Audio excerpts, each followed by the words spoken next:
les pieds où je veux, Little John. Et c'est souvent dans la gueule.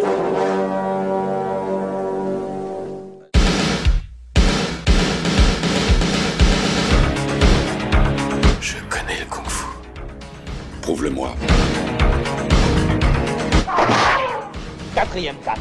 Le petit dragon accroche sa proie. Et avec sa queue, il frappe. Bien joué. Mais une brique ne rend jamais les coups.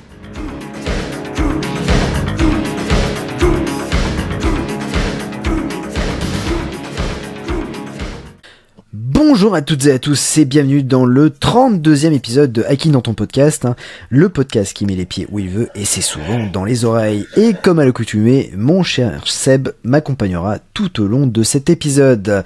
J'ai fourché parce qu'au départ je voulais dire mon poteau Seb comme habituellement, mais bon, je dis mon cher Seb aujourd'hui. Je suis plus ton poteau, donc... c'est ça? Non, c'est ça. Et comment vas-tu mon cher Seb? Bah, salut Jazz, salut les auditeurs, bonjour, je dis bonjour à la caméra parce que pour les auditeurs de podcast c'est pas très radiophonique, mais normalement on est en vidéo si tout se passe bien, parce qu'on avait fait le même happening l'autre fois et a priori on n'a pas eu de vidéo parce que ça marchait pas. Ouais, je suis très content d'être là, j'espère que toi ça va aussi pour un gros morceau. Ouais, c'est un super morceau, en plus si tout se passe bien on enregistre vraiment dans les conditions du direct puisque l'épisode sort demain. Oui. Et puis l'idée c'est de t'éviter au maximum du montage. Donc on va essayer de faire ça nickel, sans se foirer trop. Logiquement ça devrait aller, on commence un peu à l'avoir l'habitude, on est sur un espèce de tapis roulant. Bah c'est ça, et avant de commencer ce ténébreux épisode, nous allons répéter le concept. Donc on a choisi un film d'arts martiaux dans lequel on va revenir sur une scène qui est pour nous emblématique et qui a elle seule mérite qu'on s'intéresse au film. Alors bien évidemment au préalable on parlera du film, de l'art martial pratiqué par le comédien ou la comédienne, du casting, des anecdotes et on vous donnera notre avis. Bon mon cher Seb, aujourd'hui nous allons parler d'une dinguerie, la dinguerie de 2024, City of Darkness de Tsui Chang. Et tout de suite la bande-annonce. C'est parti.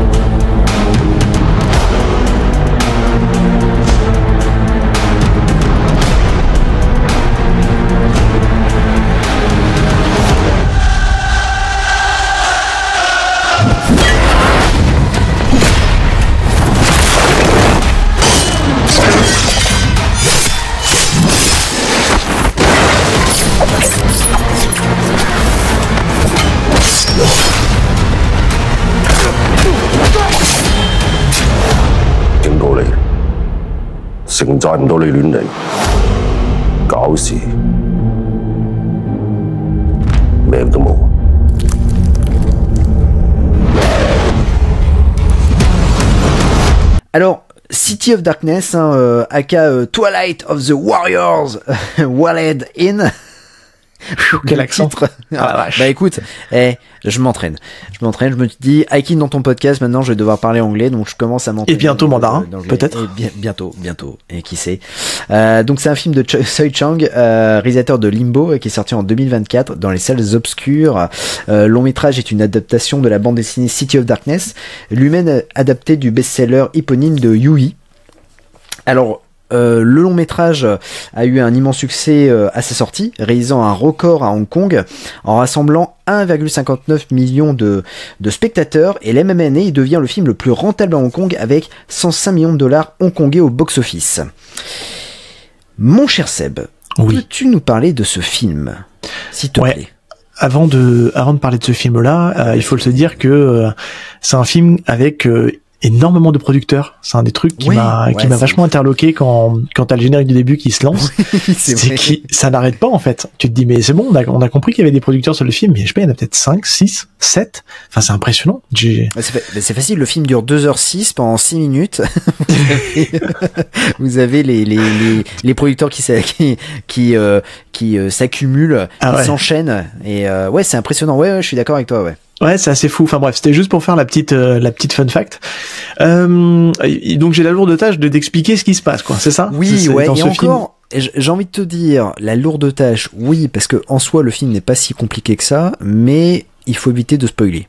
Et là, c'est là que la lourde tâche va arriver là. C'est ça. Alors déjà, il faut se dire que l'action, elle va prendre place dans la mythique cité de Kowloon que tu vas nous parler tout à l'heure. Oui. On suit en fait l'histoire d'un clandestin qui est joué par Raymond Lam, qui s'appelle donc Lock-Woon, qui à l'issue d'un combat, il cherche désespérément en fait d'avoir des papiers puisqu'il est immigré à Hong Kong et il souhaite avoir justement la nationalité puisqu'il faut le rappeler, c'est avant la rétrocession pour le Royaume-Uni, donc voilà, entre la Chine et Hong Kong, ce sont deux pays différents, donc forcément il faut des papiers pour pouvoir vivre à Hong Kong et il va se faire flouer le pauvre Lock-Woon et il va un peu se venger de cette fait avoir en tout cas, et en fuyant en fait ses agresseurs, ses poursuivants, il va atterrir en fait dans cette mythique cité de Kowloon où justement il va intégrer le gang qui est en place, parce qu'il faut se dire, on est dans un contexte en fait de gangs rivaux.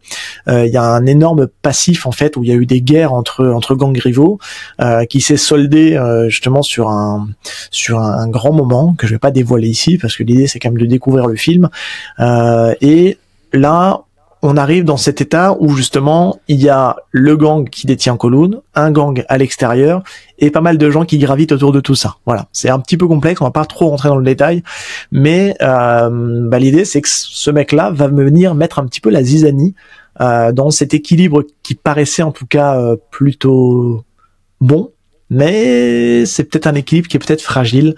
Et est-ce que c'est vraiment lui qui va déclencher tout ce qui va se déclencher par la suite?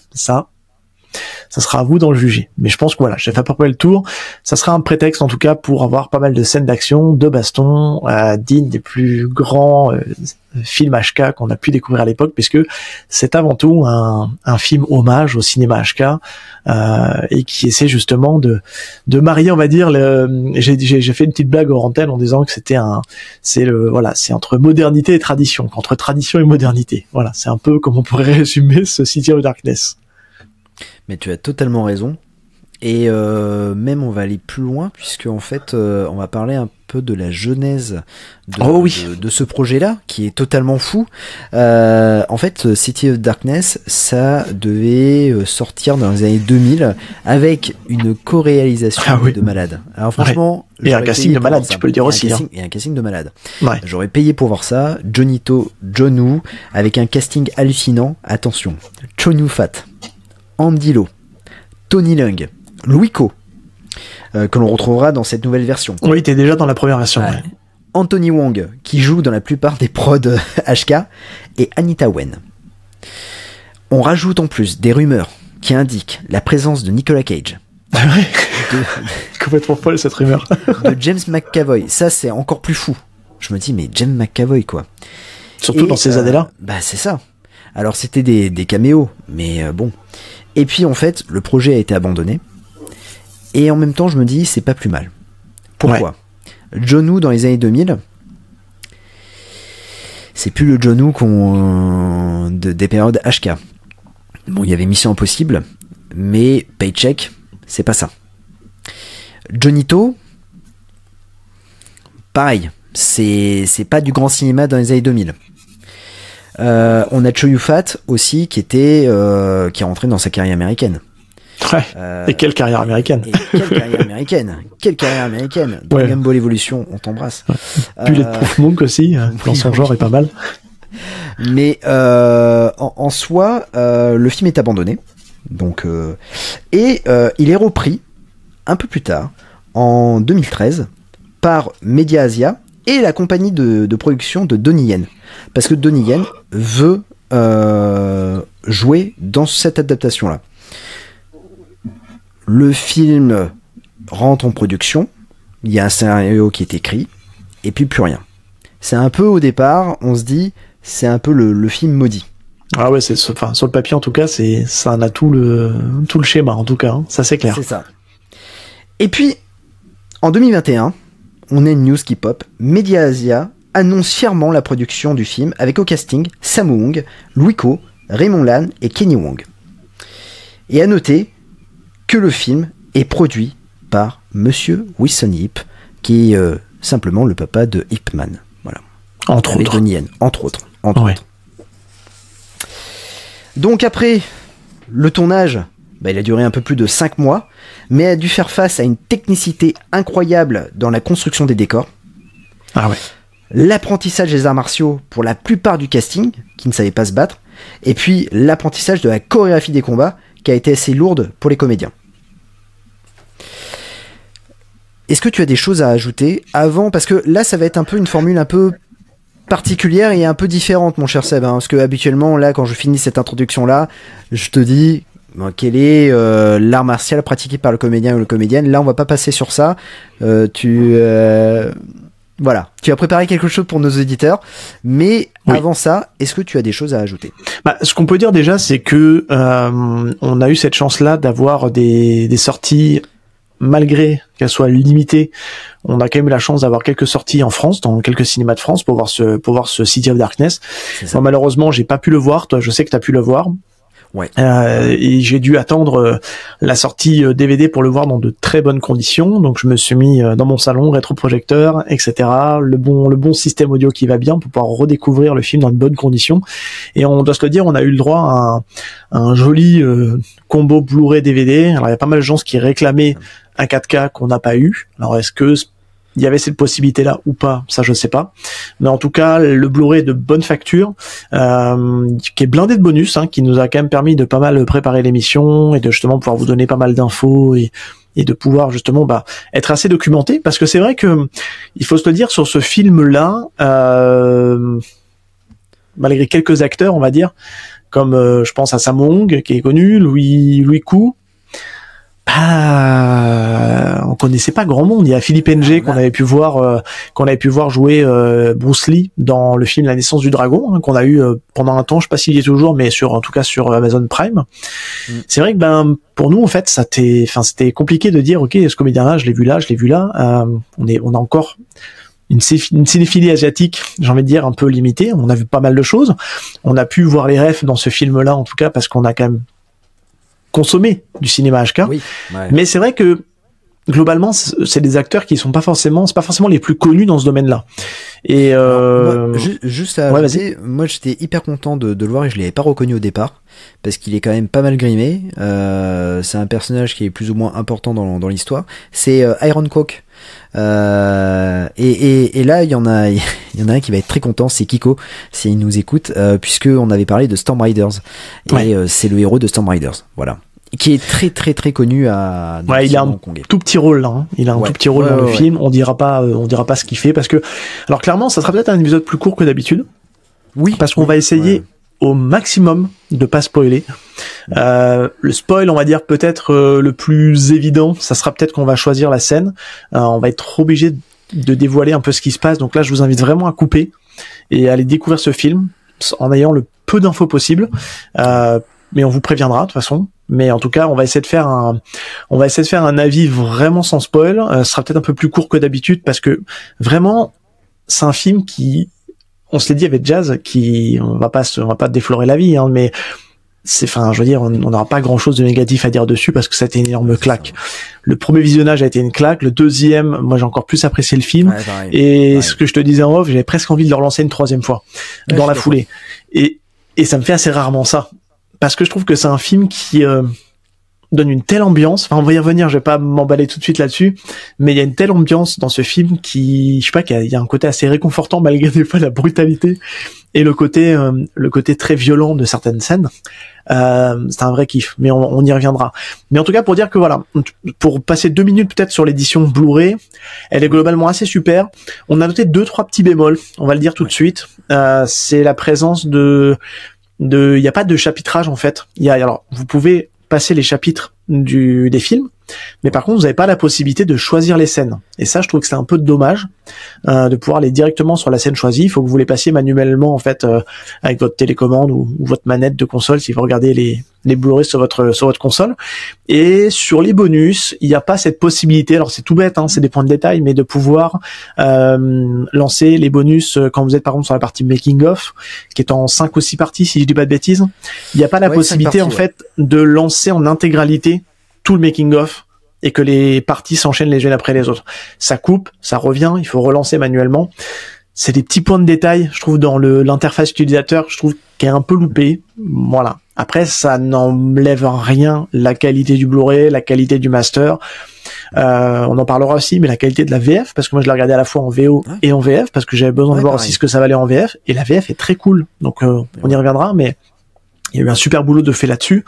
Et bref, voilà. En tout cas, je trouve que le rapport qualité-prix, la qualité de l'édition, elle est super aussi. Ça, vous avez un espèce de fourreau en carton dans lequel se glisse en fait le steelbook. C'est une sorte de steelbook cartonné du film avec le Blu-ray et le DVD d'un côté. Je sais pas si toi tu veux rajouter quelque chose, mais globalement on est plutôt pas mal. Oui, bah tu l'as. Voilà, pour les YouTube. Auditeurs de YouTube et même de Spotify, puisque si tout se passe bien, les vidéos seront aussi sur Spotify. Mais on a un livret de 20 pages avec qui est passionnant. Passionnant, l'interview du réalisateur, la construction de la citadelle, une partie sur la chorégraphie des combats, et puis aussi il y a toutes les références. Voilà, regardez. Elle est pas belle cette image avec Sammo Hung. C'est pas la meilleure image. Moi, pour moi, la plus belle image, et je me dis que j'aimerais bien la voir en poster, c'est celle-là. Ah ouais, celle-là, elle est cool. Alors, on va décrire pour les auditeurs de podcast. C'est tout le casting une grosse partie du casting qui pose.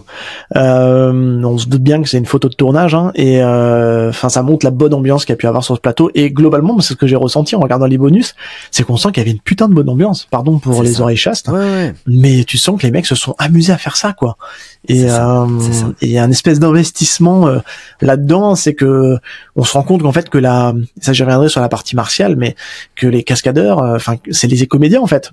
Ils ont quasiment fait toutes leurs cascades, incluant Sammo Hung. Je vais y revenir dessus, mais mais bref, c'est assez bluffant. C'est assez bluffant. On va y revenir puisque voilà. 72 ans le pépère, oui, et on le confirme, il fait bien ses cascades, voilà. Il les fait pas toutes, mais on va y revenir justement, on rentre un petit peu dans le détail, voilà. Ouais, tout à fait. Tu veux qu'on enchaîne sur la citadelle ou tu veux partir sur comment dire les arts martiaux tu peux faire une petite t'avais préparé quelque chose justement sur l'explication de la citadelle, sur en fait tu t'es inspiré une grande partie, on va le dire aux auditeurs, du making of qui explique justement du livret, et du livret de comment est-ce qu'ils ont réussi à retranscrire en fait la citadelle à l'écran, qui est encore une fois un mélange entre tradition et modernité, ça va être le mot, parce qu'il y a à la fois de l'effet en dur et à la fois de l'effet numérique qui rend plutôt bien à l'écran, on va se le dire. Mais ça je vais te laisser en parler, puis après moi je partirai sur la partie plutôt cascade et arts martiaux sur le tournage. Vas-y, je t'en prie.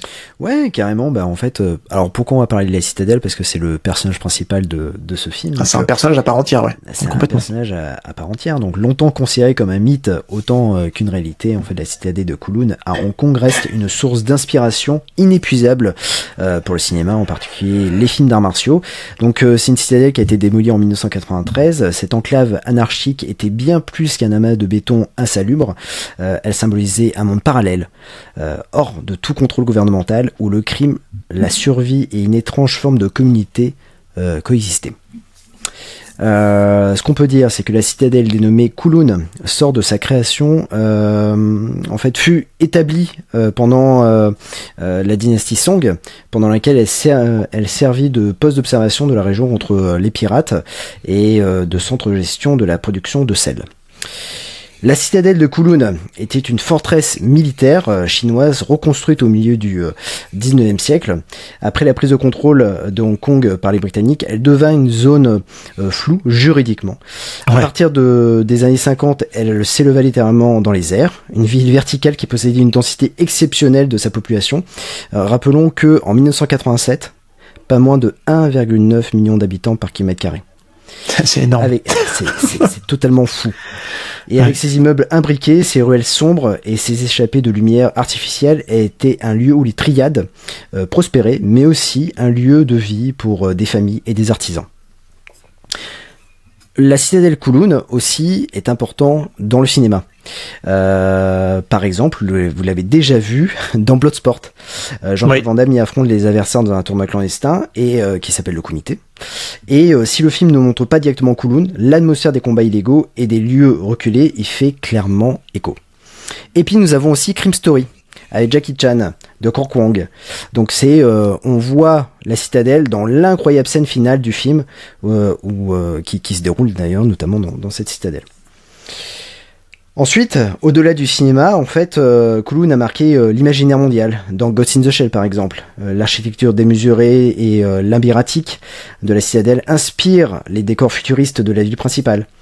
Les créateurs de jeux vidéo comme ceux de Shenmue 2 ou Call of Duty Black Ops s'en sont également emparés pour recréer cette atmosphère unique.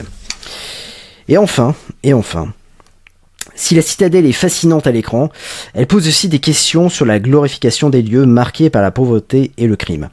En filmant Kowloon comme un terrain de jeu pour l'action, certains réalisateurs occultent sa réalité humaine, celle d'une population marginalisée, mais aussi la précarité, qui a su transformer le chaos en espace de vie. La citadelle de Kowloon n'existe plus physiquement, mais son esprit perdure dans l'imaginaire collectif, immortalisé par les films qui, à travers leurs coups de poing et leurs cascades, nous racontent aussi une part d'histoire. Voilà. C'est vrai que c'est un véritable tour de force, hein, quand même, cette retranscription de la ville. Moi, je trouve que c'est criant de vérité, et quand on voit justement comment ils ont réussi à mettre ça en place dans le film, je trouve ça vraiment assez bluffant, parce que ils ont monté en fait des structures sur roulettes, et qui déplaçaient au fur et à mesure en fait pour le besoin des scènes, et tout ça sur quelques fonds verts pour justement créer en fait le côté de la profondeur en fait, et le côté grandiose, gigantisme de la ville. Et c'est assez bluffant, pardon. On se rend, bon, il y a des endroits où on se dit bon, des fois les effets spéciaux sont peut-être un peu mal faits, mais globalement c'est pas choquant. Ça reste très quali, je trouve. Et je trouve qu'on y ressent bien l'atmosphère, parce que c'est fait vraiment avec vraiment, tu sens que les mecs ont bossé leur truc. Et je sais pas comment c'était, mais en tout cas, cette image qui est donnée dans le film, ça transpire tu vois, la réalité. On a vraiment l'impression que c'est la réalité, où tu sens que c'est un peu crasseux, que c'est vétuste, avec ces câbles enfin, je me dis, mais le boulot de malade, quand j'ai vu les structures, les décors qu'il peut y avoir avec les câbles de partout, les tuyaux de partout, qui a été fait beaucoup avec de la récup, il faut le savoir. C'est impressionnant. C'est impressionnant le taf qu'ils ont fait en termes de décors. Enfin, je vais tout de suite peut-être lancer un pavé dans la mare, j'en sais rien. Mais s'il est même pas au moins nommé pour ses décors aux Oscars, enfin, franchement, je sais pas s'il est sélectionné. Hein. Non, il pourrait dans la temporalité, dans la timeline, il pourrait être sélectionné comme peut-être meilleur film étranger, mais il faudrait au moins le nommer dans la catégorie des meilleurs décors, quoi. Enfin, il y a un moment donné, c'est vrai. Les décors sont quand même fous. Enfin, c'est le taf qui a été abattu. C'est vraiment dingue. D'ailleurs, dans un bonus du Blu-ray, on a une partie vraiment les coulisses de la citadelle, où en fait on a un des héros qui nous fait la visite. Donc il nous fait pas toute la visite de la citadelle, c'est un seul étage, mais c'est déjà assez incroyable. Et en fait, le truc qui est encore plus drôle, c'est que il joue vraiment son personnage, et là il se dit attendez, il y a une caméra, faites gaffe, et il nous explique les fils électriques et tout ça, comment on vit dans cette citadelle. Donc ça, c'est la première partie. La deuxième partie aussi qui est importante dans le Blu-ray, c'est que on a vraiment un making of sur la création de la citadelle, et c'est là qu'on se dit mais en fait il y a très peu de décors, et c'est là où je me dis qu'il y a vraiment eu une performance au niveau de la technicité, c'est-à-dire qu'en fait c'est des décors qui pesaient 1 tonne, et en fait les techniciens suivaient en fait la caméra, comme il y avait en fait c'était en temps réel. Ouais, c'est ça, en temps réel. Ils déplaçaient en fait les décors, et en fait ce qui est bluffant, c'est que c'était parfois les mêmes décors dans différentes scènes.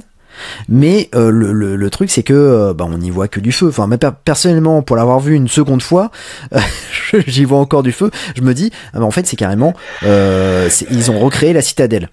Le seul truc, quand tu dis les effets spéciaux, il y a une part, je suis d'accord avec toi sur, parfois c'est un peu mal fait, mais je dirais plus c'est un côté sur. Non, mais c'est pas choquant. Hein.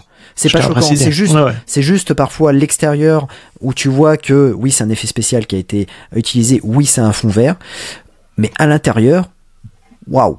Moi, je trouve que c'est hyper bluffant, les câbles électriques, le détail, le souci des détails, et surtout, je l'ai noté, mais à un moment donné, on va chez VHS, qui est un peu le médecin du J'adore ce personnage. Spoiler alert.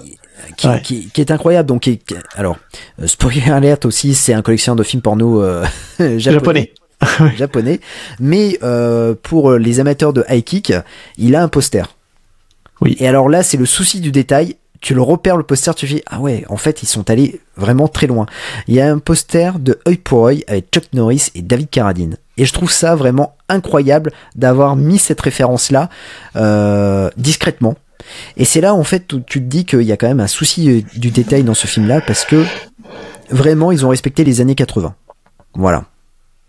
Et puis c'est un film qui se place dans la temporalité des années 80. On est juste un peu avant la rétrocession. C'est placé de manière très fin, mais on sent que la cité de Kowloon pose problème, et que du coup c'est en train de réfléchir à la démanteler. Enfin tout ça c'est en toile de fond. C'est pas le thème principal du film, hein, parce que c'est pas ça l'histoire, mais c'est en toile de fond. Donc on arrive à le repositionner au niveau de la chronologie.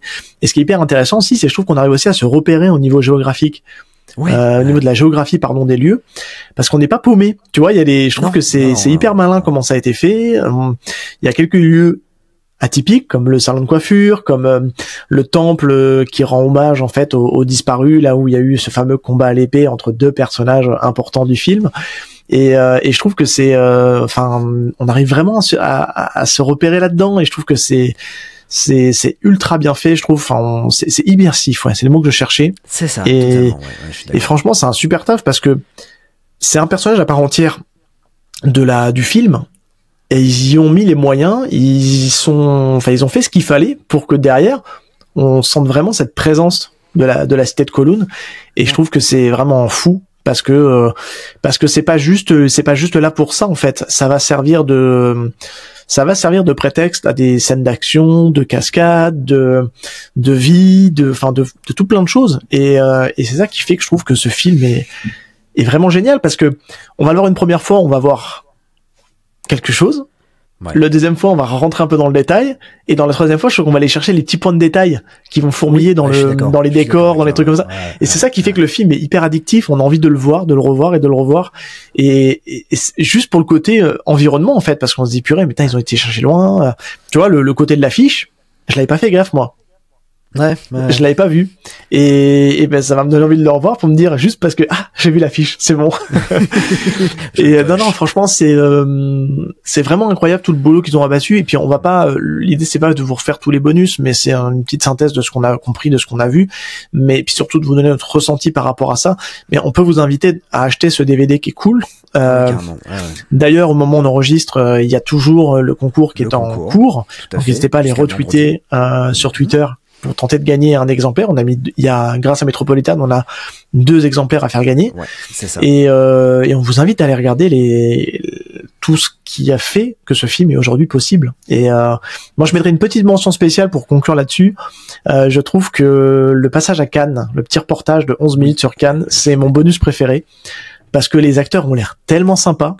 Ouais, je trouve que la vision du personnage qui joue Shin dans le film, donc c'est le bras droit de Cyclone, il a un regard sur les réseaux sociaux et sur son statut d'acteur qui est bluffant. C'est un truc de fou, parce que ça pourrait dégonfler l'ego de pas mal d'acteurs qui auraient une tête comme ça parce qu'ils ont fait un grand rôle. Lui, il garde les pieds sur terre, et c'est assez fou. Je vais pas vous déflorer le truc, mais allez regarder son interview, parce que c'est lui qui justement parle le plus dans ce petit reportage. Il parle très bien l'anglais d'ailleurs. Enfin, je trouve qu'il jongle entre l'anglais et le cantonais assez facilement. Franchement, pour moi, c'est un de mes préférés, ce petit bonus là. Quand je l'ai vu, j'ai dit c'était vraiment bien, c'était vraiment intéressant. Ouais, c'est vivifiant, ouais. Donc et tu les vois un peu dans un autre contexte, tu les vois plus grimés, parce que il y a quand même pas mal d'acteurs grimés, et tu te dis il ressemble à ça dans la vraie vie. Donc mais pareil, on peut le dire aussi, toute l'attention qui a été faite au costume, au look des personnages. Enfin on va donner notre avis, c'est de l'iconisation de chacun des personnages pour renforcer le côté un peu héros de Kowloon. Comme on va y revenir plus tard justement, quand on va détailler un peu notre avis sur les personnages et tout ça. Moi je trouve que c'est super fort, la manière dont sont écrits les personnages, c'est fou. Enfin moi j'ai adoré. Bref. Ouais, je suis d'accord. Bon, alors pour le coup, là, je suis un peu perdu, mon cher Seb. Que veux-tu faire ? On peut parler des arts martiaux avant de donner notre avis. Ouais, je vais pas y passer trois plombes non plus parce que c'est assez compliqué dans le sens où c'est un film de kung-fu déjà, voilà, faut le dire. Hein, c'est, je vais le répéter encore une fois, au niveau des arts martiaux, c'est entre tradition et modernité. Ça va être le running gag. Mais c'est vrai parce qu'en fait on a le crew d'anciens acteurs que sont Louis Koo, Sammo Hung et Richie Chen, qui sont, on va dire que alors Richie Chen et Louis Koo sont à peu près, ils ont à peu près une bonne cinquantaine d'années, on va dire. Ouais. Et Sammo Hung, c'est le doyen du casting, on va dire. Il y a peut-être des gens plus vieux dans le casting, mais en tout cas dans les personnages principaux, il joue le rôle de Mr. Big. Lui, il a 70 ans. Et ces mecs-là, dans le film, pratiquent un kung-fu traditionnel, avec des postures traditionnelles, etc. Et alors que le reste du casting, on va plutôt être sur des arts martiaux plus modernes. Alors il reste quelques techniques de kung-fu plutôt modernes, mais ça va aller lorgner un peu vers les arts martiaux mixtes, le maniement des armes. Vous verrez que chacun des personnages a sa petite spécificité. Les 4 personnages principaux ont chacun une technique un peu particulière. On va voir donc le personnage de Raymond Chan qui joue Lo Kwon, qui donc lui est plutôt quelqu'un d'assez complet. Lo Kwon, pardon, assez complet dans ses arts martiaux, puisqu'il se bat il fait du pied-point, mais il est aussi très bon dans le maniement des armes, etc. On va avoir le personnage de Shin qui lui va avec des petits couteaux, le personnage de VHS qui lui va être dans la force brute, le petit boxeur de la bande qui va mettre des gros coups de katana. Je l'adore. Ouais. Et on a le 12e maître qui est le 4e larron, lui va se battre au katana. Ouais. Donc en fait, on comprend ce que veut faire le réalisateur. Il veut aller chercher dans tous les types d'arts martiaux qu'on a pu voir pour un peu contenter tout le monde. Parce qu'il faut qu'on le précise quand même, c'est un film, il l'explique d'ailleurs dans l'interview qu'il donne pour les bonus du film, il explique que son film Limbo a floppé parce que c'était une production pure hongkongaise et en termes de diffusion, il a été diffusé qu'à Hong Kong et pas sur la Chine continentale. Alors que là, il a fait un film commercial. Ça reste un bon film commercial quand même parce que on n'est pas sur un truc non plus cheap ou quoi que ce soit. Mais du coup, il a essayé dans la construction de ses personnages, dans la construction des arts martiaux qu'on aura dans ce film-là, d'essayer aussi d'un petit peu de contenter tout le monde. Les fans de katana, ils seront servis. Les fans du mec qui se bat au couteau seront servis, etc. Enfin, j'en passe, je vais pas refaire tout le détail. Les fans de kung-fu traditionnel aussi. Et ce que je trouve qui est intéressant, et c'est un parti pris qui au début m'a un petit peu dérangé, mais à la revoyure, j'ai dit en fait non, c'est cool. C'est cool parce que c'est bien amené. C'est l'évolution en fait des arts martiaux dans ce film. Parce qu'il faut savoir que dans ce film-là, c'est pas un spoil, mais vous allez vite le comprendre. Je suis obligé quand même de donner ce petit point de détail dans l'analyse. Mais c'est pas juste des arts martiaux traditionnels. Il y a une petite pointe de fantastique. Il y a une petite pointe de comment dire, quelque chose de un peu surréaliste. Ouais. Parce que le film va commencer très terre à terre avec des combats assez bruts, et plus on va monter en fait en gamme dans le film, plus le réalisateur va nous distiller un petit peu de surréalisme dans les combats, avec quelques personnages, on va dire des capacités un peu spéciales. Voilà, je sais pas trop. Je suis d'accord, ouais. Pas trop en dévoiler, mais c'est pas montré dès le début en fait, et ça vient petit à petit et c'est très croissant en même temps que l'action va de plus en plus fort et monte crescendo quoi. Et c'est là qui est assez fou parce que c'est assez malin d'avoir fait ça comme ça, parce que ça vient de nous le donner en goutte par goutte, tu vois, histoire de se dire ok, c'est pas trop d'un coup, c'est pas trop tout de suite c'est du surréalisme mais t'arrives pas à rentrer dedans. Non, on te le met à petite dose homéopathique pour qu'à la fin ça y va à fond quoi. Ça y va à fond et puis tu t'en prends plein les yeux. Et donc ce qui est important de le souligner, comme tu l'as dit, c'est essentiellement des acteurs, et c'est là où je trouve le tour de force qui est assez fou. Ce sont des acteurs qui sont à la base pas du tout des artistes martiaux et qui ont tout appris pour le film, qui se sont entraînés pour le film. Notamment, ils ont été dirigés par Kenji Tanigaki, que vous connaissez son travail notamment parce qu'il a été sur Raging Fire. Je vous invite à aller jeter un œil à la scène finale de Raging Fire. Franchement, c'est juste incroyable. C'est lui aussi qui a chorégraphié une partie des combats, enfin une partie, ce qu'il y a Donnie Yen. Je pense que Donnie Yen met toujours le nez dedans sur Sakra, qui est la légende des demi-dieux. Je trouve qu'il est un film plutôt moyen. Et c'est vrai que ces gens-là ont été comment dire, ont été formés, ont été justement voilà, entraînés pour justement combattre, et on n'y voit que du feu. Enfin, moi je trouve que c'est je suis d'accord. Ultra bluffant. Ils font quasiment toutes leurs cascades. Ouais. Je pense que sur certaines chutes un peu dangereuses, ils ont peut-être mis un cascadeur, mais en tout cas de ce qu'on a pu voir, c'est quand même globalement eux qui font toutes leurs cascades. Et j'ai envie de même dire, même Samung a 74 ans, je sais plus quel âge il a, il fait une grosse partie de ces scènes de combat. Alors oui, les chutes, les projections, tout ça, il les fait pas. Mais par contre, aujourd'hui, les enchaînements de coups, etc., c'est lui. Une grosse partie, c'est lui. C'est ça. Alors il est peut-être doublé par moment, et qu'on le voit pas. Quand il est de dos, notamment, etc., pour prendre des coups, mais peut-être. Mais en tout cas, dans l'enchaînement des coups, c'est lui qui le fait. Et on remarquera qu'il lève pas trop la jambe non plus, tu vois, dans les scènes, parce que, il peut plus trop lever la jambe comme il le faisait avant, parce qu'il a 72 ans. Mais, dans la fluidité des mouvements, c'est lui, quoi. Ouais. Et c'est ça qui est assez fou, quand même. Et puis excuse-moi de te non, mais vas-y. Mais il faut dire que le pépère, 72 ans, il y a pas beaucoup de personnes, pas beaucoup d'acteurs qui seraient à ce niveau-là. Donc si il y en a qui disent ouais, il fait pas ses cascades, il a comme eu une attaque cardiaque. Enfin, il faut quand même faut quand même le dire. Et pour le coup, à 72 ans, j'aimerais bien avoir sa forme, parce que on le voit dans le making of. Il se bat. Ouais. On le voit, et même on le voit qu'il est épuisé, parce que il fait des coups et tout ça qui sont hyper rapides, et lui il prie juste une chose, c'est que la scène ne soit pas recommencée. Ouais. Et là quand on dit c'est super, et même on sent le souffle de soulagement, en disant c'est bon, on l'a fait. Ah, c'est bon. Et de toute façon c'est facile.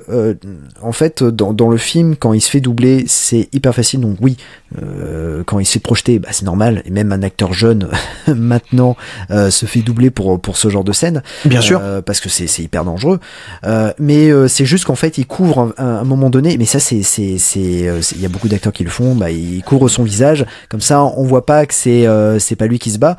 Mais vous mettez sur pause à un moment donné pendant les scènes de combat, je vous assure que c'est lui, parce que j'ai fait le test, et je peux vous dire oui, Samung est bien de retour dans ce film-là, il se bat bien, ouais.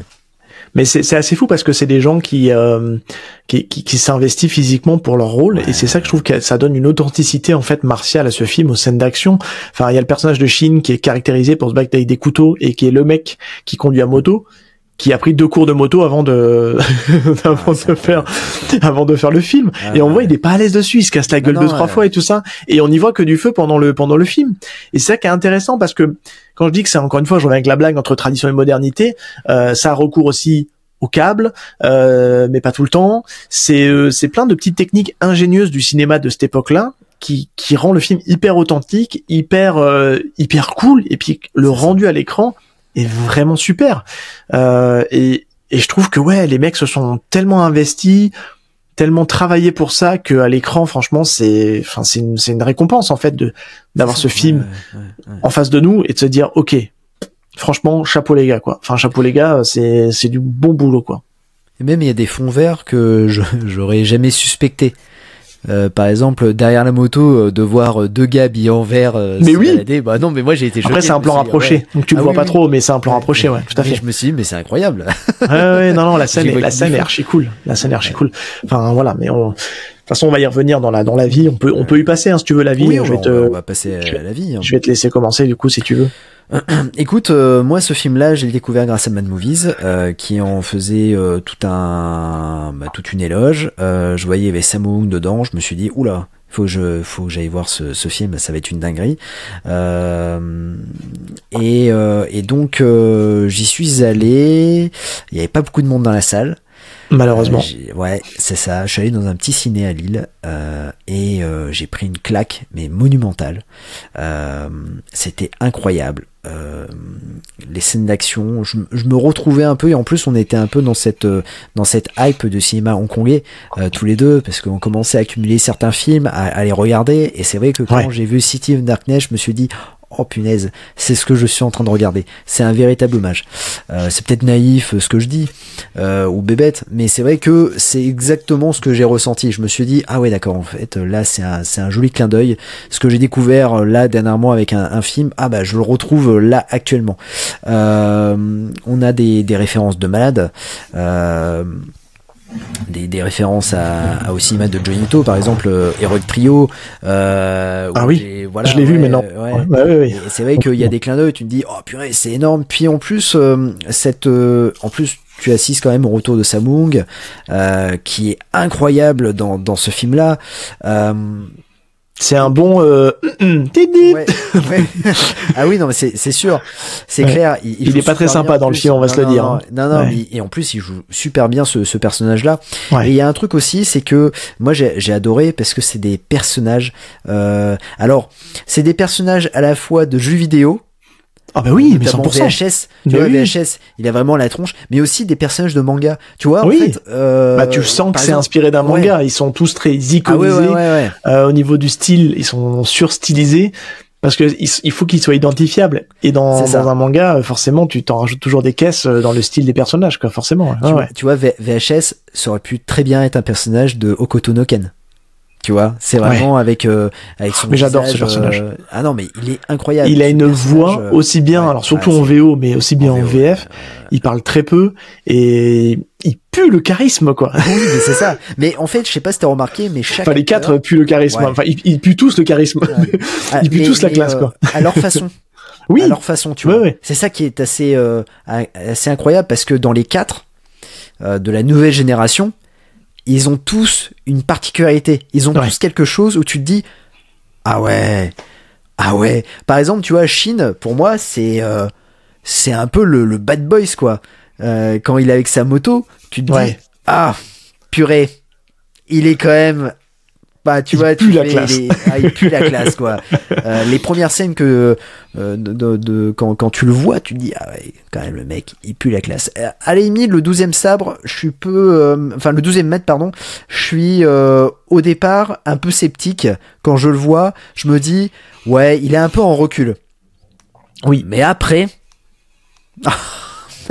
mes amis, c'est une tuerie. Mais non, franchement, ça a été une immense claque et j'avais peur. Je t'avouerai que j'avais peur.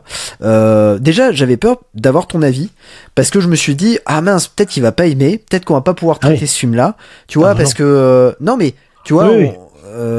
Avoir une scène emblématique, tu sais, on sait jamais les goûts et les couleurs, et je me suis dit, j'espère qu'il va aimer. Et c'est vrai que quand tu m'as envoyé le message en disant, ah non, franchement, c'est une dinguerie, je me suis dit, ah, c'est cool. Et en revanche, moi, j'avais peur de le revoir. C'est-à-dire que je l'ai acheté et je me suis dit, je vais le revoir, j'espère que je vais autant kiffer. Parce que on a toujours ça au cinéma, c'est que sur grand écran, l'effet waouh, on voit un film, il y a l'effet waouh, et puis après quand tu le revois, tu te dis, ouais, bon, c'était pas mal, mais ça vaut pas l'effet que j'ai au cinéma. Et bah, au final, je me suis pas ennuyé. J'ai toujours eu à la fin du film, j'ai fait, waouh, ok, très bien. Et je t'avouerai que hier, je me suis dit, allez, je vais me le remater ou pas. Alors, je l'ai pas rematé, mais je pense que on le rematera. C'est sûr. Ouais, c'est sûr et certain. C'est une dinguerie. Ouais, donc, moi j'ai vraiment non mais j'espère un jour qu'on aura la chance de le voir sur un vrai grand écran parce que j'y crois pas trop, hein. Mais c'est vrai que c'est un film à voir sur le grand écran parce que je vois la différence, le fait d'avoir rien que vu sur mon rétroprojecteur par rapport à une télé classique, c'est tu vois le film autrement. C'est ça. Je suis d'accord. Et juste une chose, c'est vrai que j'ai oublié de le dire dans mon introduction, c'est que le film a tellement eu un succès que il va y avoir un prequel qui va sortir sur ce qui se passe, la création de la citadelle finalement. Ce qu'on voit dans l'intro en fait. Voilà, c'est ça, totalement. Et une suite. Voilà. Ok. Donc, d'accord. Ça sera une trilogie. Eh ben pourquoi pas. Alors, le prequel, pourquoi pas. Je me dis, ouais, même encore, je trouve le film se suffit à lui-même, hein. Franchement. Le film se suffit à lui-même. Après, c'est vrai que pourquoi pas la suite, parce que c'est vrai qu'on s'attache aux personnages, donc on se dit on va retrouver ces personnages-là, ça va être incroyable. Et juste pour ça, je me dis que c'est pourquoi pas. Après, c'est pas partie de base d'une trilogie, donc c'est vrai que je me dis quand le réalisateur n'a pas ça en tête dès le départ, j'ai un peu de mal quand il dit s'il a pas le matos de base, c'est compliqué. Voilà, c'est ça. Je vais faire un prequel et une suite, j'ai un peu de mal avec ça, mais pourquoi pas faire cela. J'attends de voir en tout cas. Ouais, ok. J'y vais, c'est ça, c'est mon tour. Ouais, tu me lances. C'est ton tour. Ouais, j'attendais que tu me lances. Lance. Ah, non. Non, mais c'est toi le host, hein. T'es censé me lancer. Vas-y. Écoute, moi, ouais, je vais aller dans ton sens. Moi, ça a été une énorme claque. Déjà, à tout point de vue, je trouve que déjà purement au niveau du ressenti du film, je trouve qu'il y a un rythme assez fou. Le film fait 2 heures et des patates, on va dire, et on les ressent pas. Ça s'enchaîne vraiment super bien. Il y a le film arrive à doser à la fois en fait les scènes d'action qui sont assez maboules, j'y reviendrai, et toutes les scènes de vie qui sont oniriques, qui sont poétiques, tu vois, malgré le fait qu'on soit dans un décor puant, sale, crasseux, tu sens vrai qu'il y a des rats qui peuvent passer par là à tout moment. Et t'as quand même une certaine poésie en fait en suivant ces personnages vaquer à leurs occupations dans la cité de Kowloon. Ce que j'aime énormément, c'est toute cette partie action. Je m'attendais pas à voir un film en fait aussi violent et aussi brut dans ces scènes de bagarre. Tu sens que ça fait pas de quartier, ça va pas dans la demi-mesure et ça tabasse, mais sévère quoi. Franchement, c'est d'une brutalité et c'est hyper gratifiant. Moi, j'ai surkiffé le premier visionnage. On démarre avec un combat dès le début. Déjà, ça te donne le là. Là, tu te dis, ok, c'est ça que je vais avoir à faire.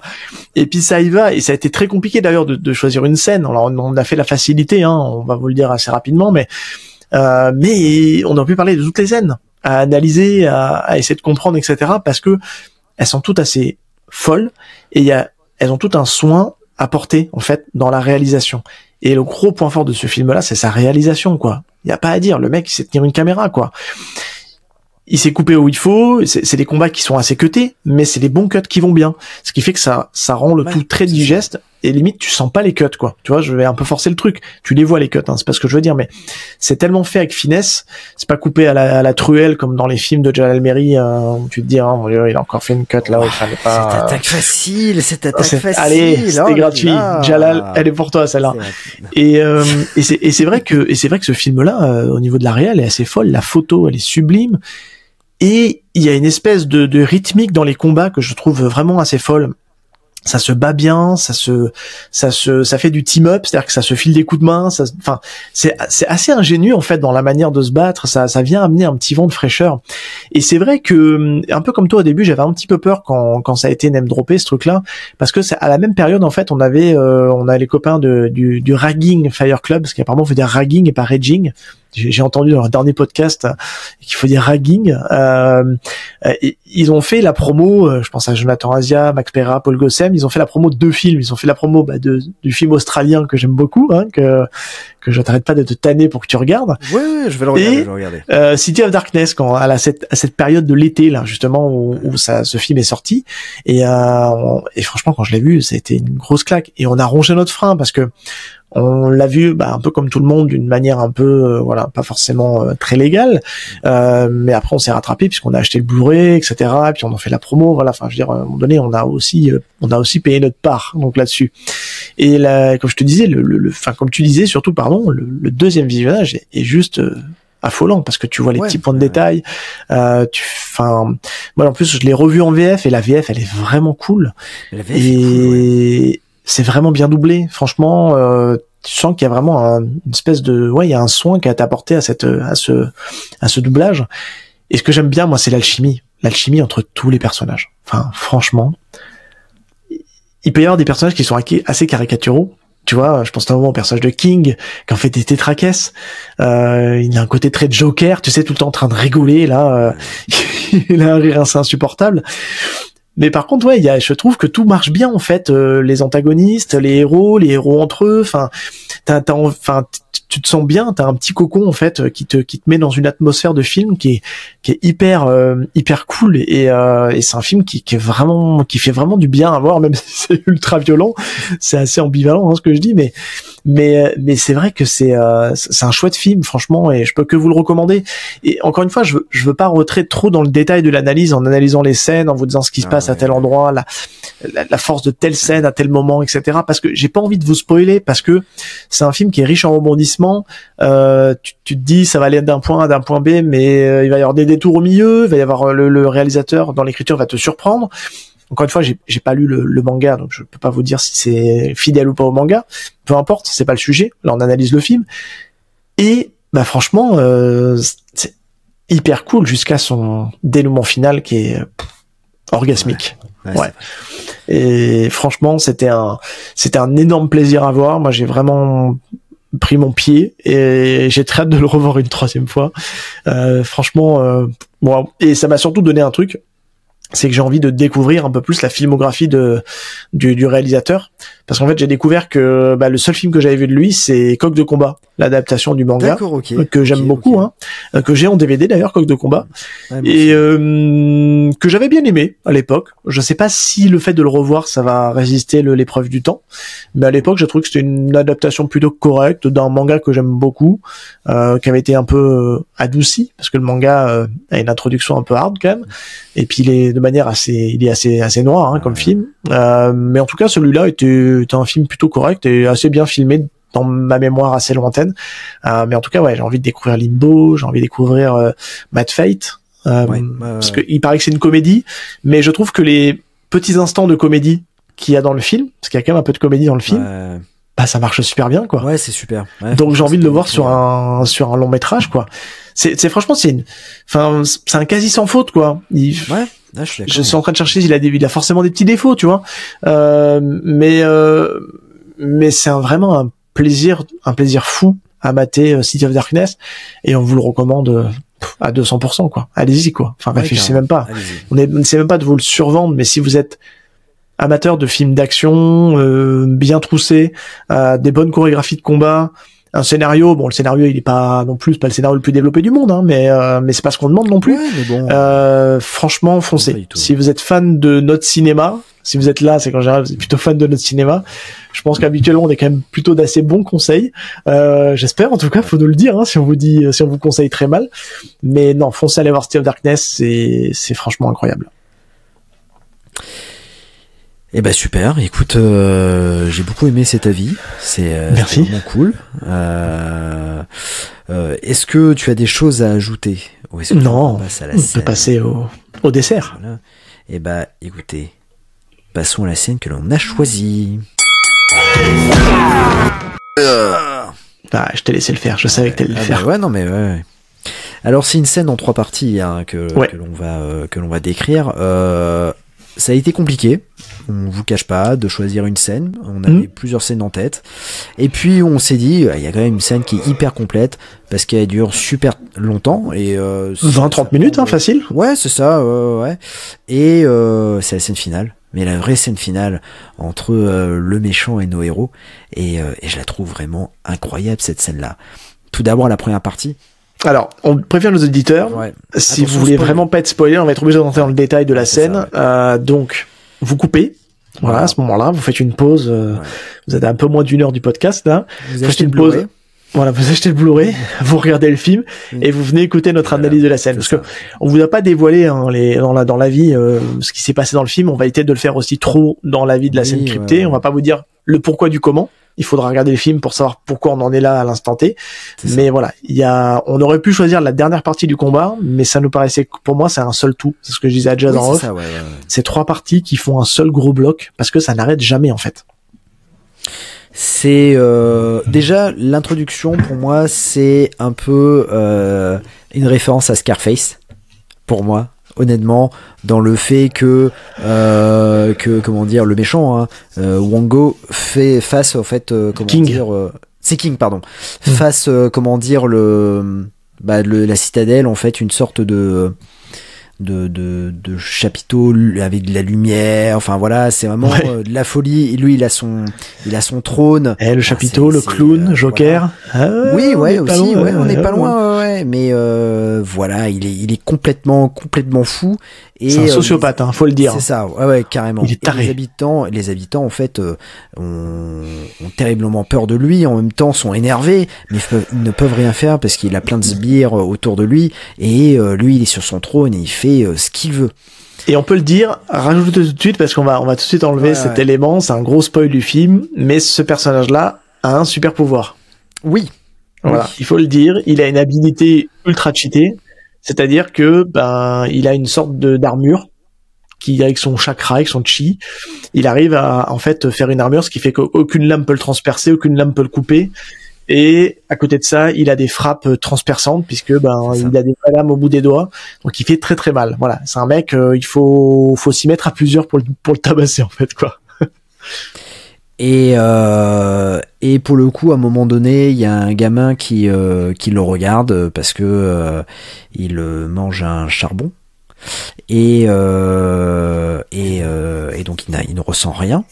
Et le gamin est un peu pas traumatisé, mais il a abasourdi en voyant cela. Et King regarde le gamin, il fait ah ouais, tu vas apprendre ça aussi. Et la maman essaye de récupérer le gamin en disant non, ne le touchez pas.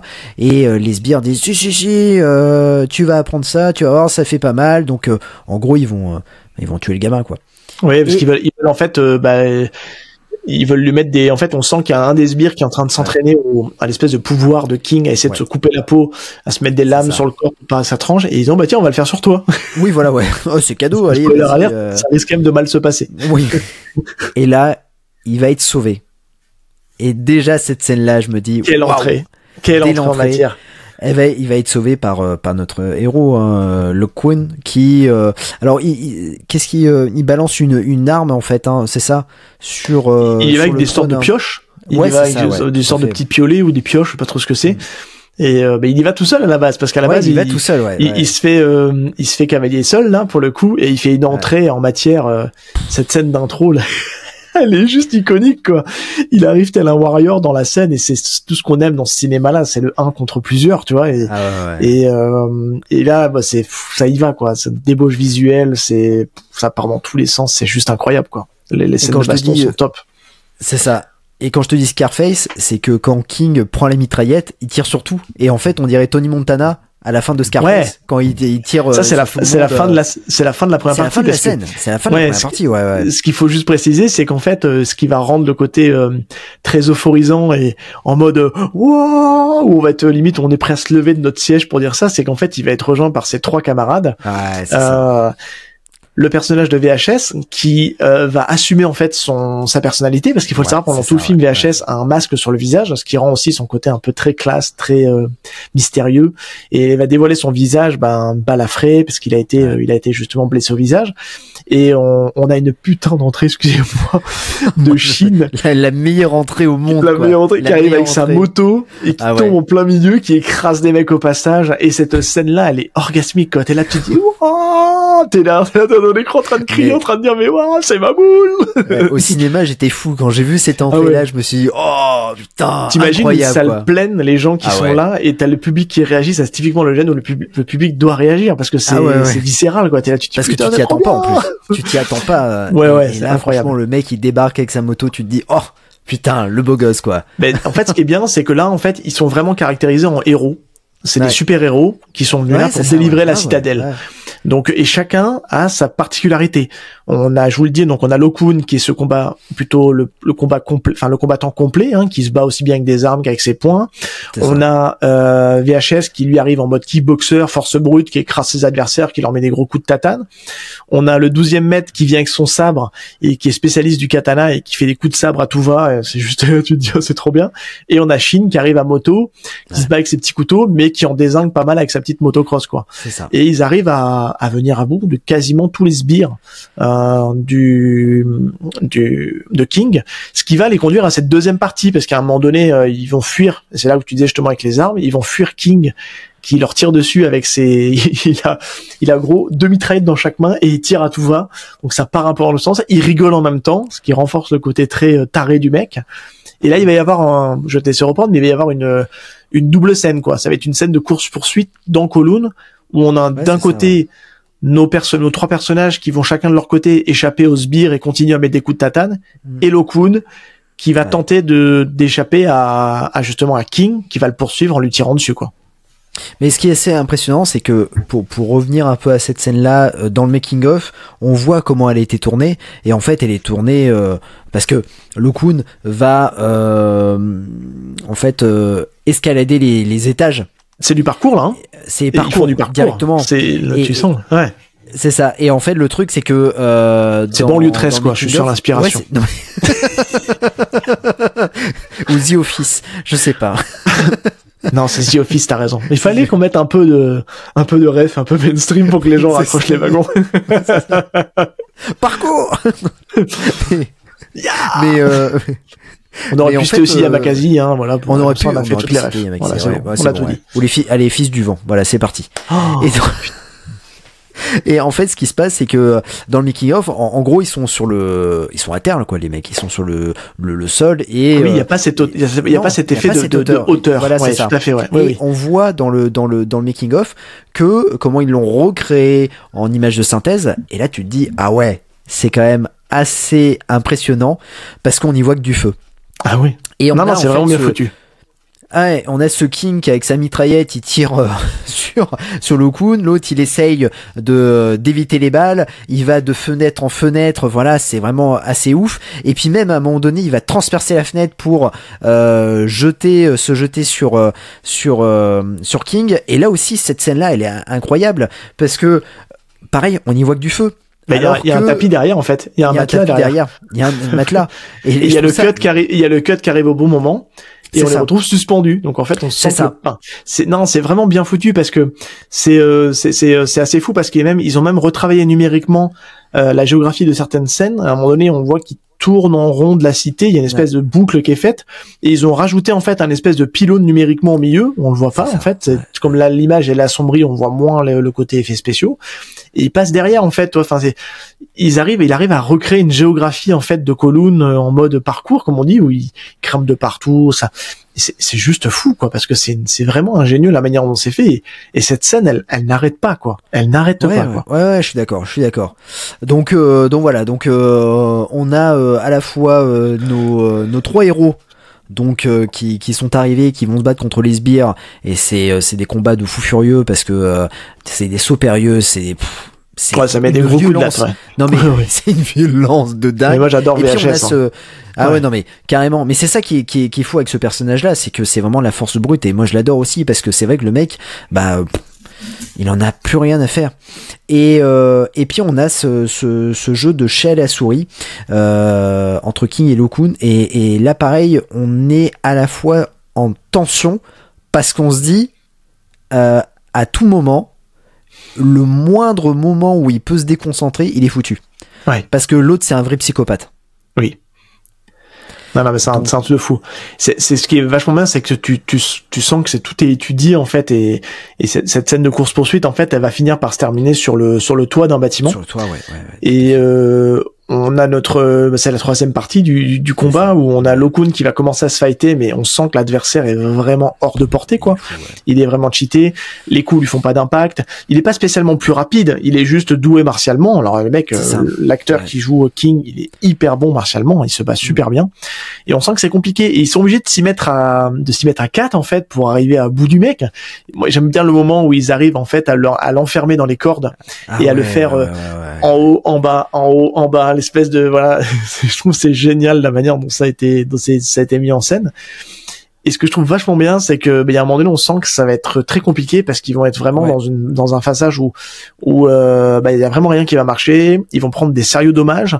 Il y a un moment donné, il va casser en fait le sabre du 12e mètre avec ses dents. Il va planter le bout dans le corps des personnages. Et à ce moment-là, en fait, il va y avoir un moment où Lo-kun va embarquer le personnage de King dans sa chute avec une corde où ils vont partir en arrière et il va toujours garder ce bout de métal dans la bouche et c'est hyper important pour la suite parce qu'il va l'attraper et il va faire en sorte de lui tenir la bouche parce qu'il est pas non plus imbattable, il est surpuissant grâce à son espèce d'armure de chakra, mais il va lui faire avaler le bout de métal et on se dit ok, il a fait avaler le bout de métal, ça va lui endommager la gorge, on voit qu'il va commencer ça va être un peu dur et par un effet en fait ils vont remonter en fait sur le toit. Et c'est là qu'on va comprendre que en fait le bout de métal qu'il a avalé, ça a des effets à l'intérieur. Et là ils vont comprendre que parce que pendant tout le long ils disent faut qu'on trouve son point faible. Ce mec-là a forcément un point faible. Et le point faible il est là. Il est protégé de l'extérieur vers l'intérieur, mais il n'est pas protégé de l'intérieur vers l'extérieur. À l'extérieur, ouais. Et là, c'est génial parce que là, ils vont le faire morfler comme pas possible, quoi. Ouais. Et la scène est hyper violente, hyper jouissif quand voilà, vous supportez les héros, vous dites wow, putain, ce qui se passe, ce qu'on voit à l'écran là, c'est quand même incroyable. C'est que le réalisateur a réussi à nous montrer en fait une scène où le spectateur prend son pied. Et moi il y a un moment donné où j'adore, c'est que donc t'as Lo Kun, t'as King qui sont suspendus à la corde et c'est Shin qui tient la corde. Oui. Et alors là t'as Lo Kun qui dit mais lâche la corde, et t'as Shin qui est épuisé. Franchement il n'a plus aucune force. Il fait on gagne ensemble, on perd ensemble. Et là on meurt ensemble, pardon. Et là je trouve cette scène là, juste cette réplique, je me dis putain, mais c'est ça qu'on attend, c'est ça. Il faut iconiser les personnages. Et ce que je trouve qui est vachement bien, justement avant que le King, que j'ai oublié de préciser, que King remonte sur le toit, il y a un passage que je trouve vachement bien parce que ok, King il a des super pouvoirs, mais il y a un peu de mysticisme aussi dans cette scène parce qu'en fait pendant tout le long le maître de Kowloon c'est Cyclone, qui est joué par Louis Koo, et qu'on sent qu'il a une maîtrise du vent, etc.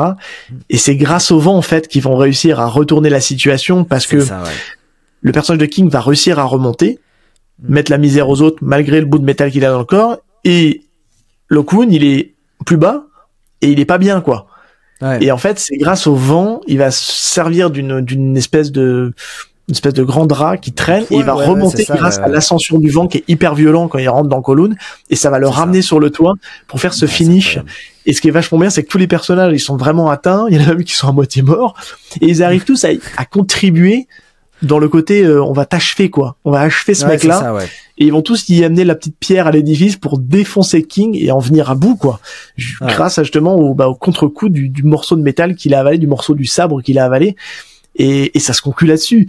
Et quand tu es là, tu fais waouh, ouais. Qu'est-ce que je viens de voir quoi. Cette scène, elle est tenue pendant une demi-heure et parce que tu te dis ils vont pas y arriver quoi. Ils vont pas y arriver parce que la tension qui est mise dans cette chorégraphie de combat, c'est ouf. Et assez maboule, faut le savoir, hein. Elle est maboule. Tu te dis mais ils vont jamais réussir à venir à bout de ce mec-là, et ils sont obligés de s'y mettre à 4 quoi, hein. Faut le dire, hein. Ils s'y mettent à 4. Carrément. Je suis d'accord. Et franchement, il y a plein de bonnes scènes de baston. Elles sont toutes très bien. Moi, j'aime beaucoup celles où à un moment donné, ils viennent chercher le personnage de Lo Kun parce qu'on apprend qui est Lo Kun réellement. Parce qu'on nous a pas tout dévoilé l'intrigue, hein, volontairement. On est resté très vague sur le truc. Le but, c'est pas de vous spoiler. Mais ceux qui savent. Et il y a un combat qui se passe dans les locaux de Cyclone. Et franchement, Lo Kun ne va pas se laisser faire. Il va être tout seul contre l'armée d'un des mecs qui vient le chercher. Et là, tu te dis, elle est maboule cette scène aussi, quoi. Enfin, il y a plein de scènes qui sont très très cool, mais il fallait en choisir une, et on a choisi cette dernière scène qui est juste dingue. Ouais. Vraiment, mais tu vois, juste à la décrire, j'ai envie de revoir le film, tu vois. Ben moi c'est pareil, ou juste revoir cette scène. Ouais, juste revoir cette scène. Concept de l'émission. Oui, putain, très bien, tu as attaché le wagon, c'est bien. Non, vraiment, en tout cas, on vous le conseille, ce film, vraiment. City of Darkness, c'est vraiment la claque de 2024 dans les films d'action. C'est incroyable, mais c'est pas qu'un film d'action, c'est aussi un film avec plein d'émotions. Est-ce que tu peux mettre une petite touche aussi sur la musique, parce que elle est totalement incroyable. Moi personnellement, la musique m'a beaucoup fait penser à celle du Syndicat du Crime. Voilà, dans la mélodie, mais pas le Syndicat du Crime dans les scènes d'action, le Syndicat du Crime dans la mélodie, quand c'est beaucoup plus calme, quand il y a un aspect assez dramatique, ça m'a fait penser au Syndicat du Crime. Mais vraiment incroyable. Enfin, cette BO et la BO de finale, puisqu'en fait on a un générique de fin avec des Easter eggs qui pendant 4 minutes, et ça c'est vraiment incroyable, où en fait on voit la vie de Kowloon et on retrouve nos 4 héros. Ça faisait très longtemps que j'avais pas vu un générique de fin jusqu'à la fin. Le plan de fin et le plan de fin, le dernier plan. Oui. Le dernier plan est vraiment et optimiste pour le coup, parce qu'il regarde vers l'avenir, il regarde vers l'horizon, et c'est vraiment top. On l'a pas dit, mais on l'a pas name droppé, mais la personne qui fait la BO, c'est Kenji Kawai, qui est notamment connu pour Ip Man, qui a fait les musiques d'Ip Man que moi j'aime beaucoup. Il est aussi pas mal connu des amateurs d'animation, puisqu'il a fait pas mal de musique d'animation. Un de ses plus connus emblématiques, c'est Ghost in the Shell, c'est lui qui a fait Ghost in the Shell est-ce qu'il a fait, alors je sais qu'il a fait le film, mais est-ce qu'il a fait aussi le film d'animation? Je crois que oui, ils l'ont rappelé. Oui, ils ont fait il a fait les deux, il me semble. Je veux pas dire de bêtises, mais en tout cas c'est quelqu'un qui vraiment apporte beaucoup en fait dans l'ambiance du film, et puis c'est un mec qui a roulé sa bosse, qui a fait beaucoup de choses. Encore une fois, comme je dis, pas mal beaucoup dans l'animation japonaise. Mais là, en tout cas, il apporte, je trouve qu'il apporte vraiment quelque chose, et non, c'est chouette, franchement. C'est de la bonne cam aussi. C'est franchement de la bonne cam. Et tu vois, je vais te dire un truc, moi ça m'a donné envie aussi, surtout, c'est peut-être le mot de la fin pour me concernant, c'est que il y a pas mal de films qui sont name droppés dans les références, dans les choses comme ça, par les réalisateurs, par mal de gens. Et ça m'a juste donné envie d'aller voir ces films-là en fait, quoi. T'as parlé tout à l'heure notamment de Crime Story, mais il y a aussi le bras armé, le bras armé de la justice aussi. De la loi, bras armé de la loi, pardon, que je vois très souvent sur Vinted à vraiment pas cher, souvent sous blister pour moins de 5 €, tu vois, et je me dis faut que je le prenne. J'hésitais à le prendre, et voilà, maintenant que tu sais que c'est une référence du film, sur le côté violent, sur le côté urbain, sur le tout ça. Crime Story, je l'ai en DVD, ça va être un des prochains que je vais aller voir, clairement. Donc non, franchement, ça fait du bien, et en tout cas, c'est pour ça qu'on fait ce podcast-là, pour des belles découvertes comme celle-là. Là, on a essayé de coller à l'actualité. En se calant sur la sortie du DVD, et puis de vous proposer cet épisode-là. On parle avec le cœur, on n'est peut-être pas les plus grands spécialistes du cinéma HK, mais voilà. En tout cas, clairement, c'est un chouette film, et on y a passé un super moment, quoi. Eh bien, écoute, mon cher Seb, nous allons conclure. Excellent. Non, j'ai pas acheté mon micro parce que ça va faire un bruit pas possible. Bon, on pourra plus enregistrer après. On pourra plus enregistrer. En tout cas, voilà, on conclut cet épisode. Vraiment, allez voir City of Darkness. La semaine prochaine, ce sera un autre film. On se donne rendez-vous avec un running gag. On se donne rendez-vous avec un running gag. On a vraiment. Ceux qui savent. Mais ceux qui savent pas, c'est qu'ils regardent pas bien. Vous avez vu, mais vous avez pas regardé. Parce qu'il y a un problème dans la numérotation. Voilà.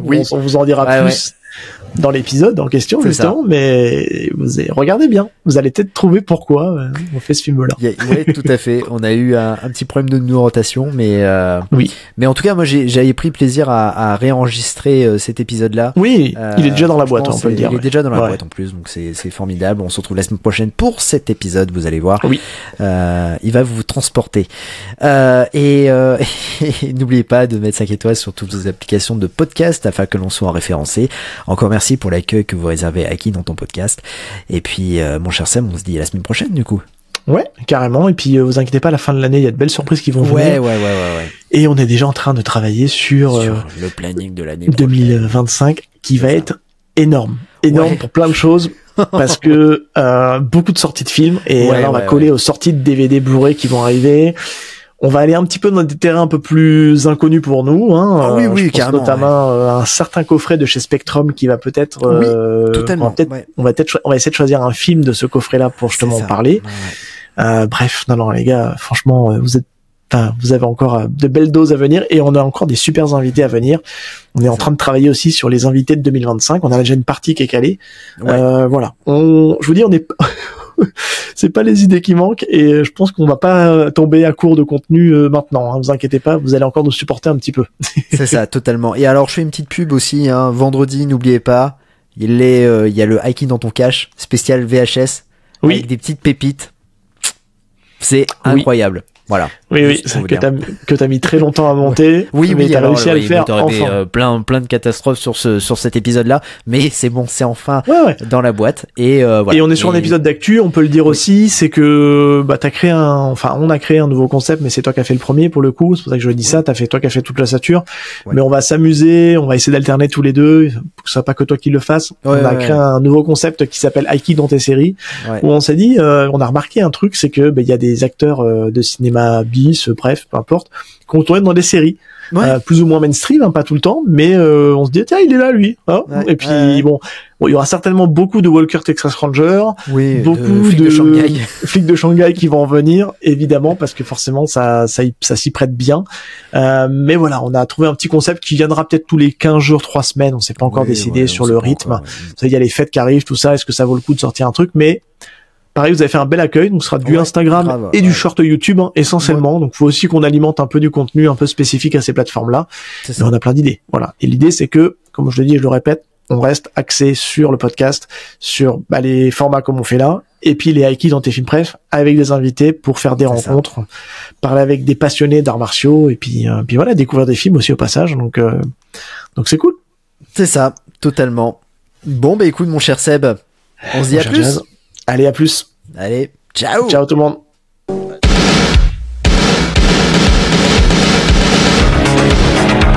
Je connais le kung-fu. Prouve-le-moi. 4e cat. Le petit dragon accroche sa proie. Et avec sa queue, il frappe. Bien joué.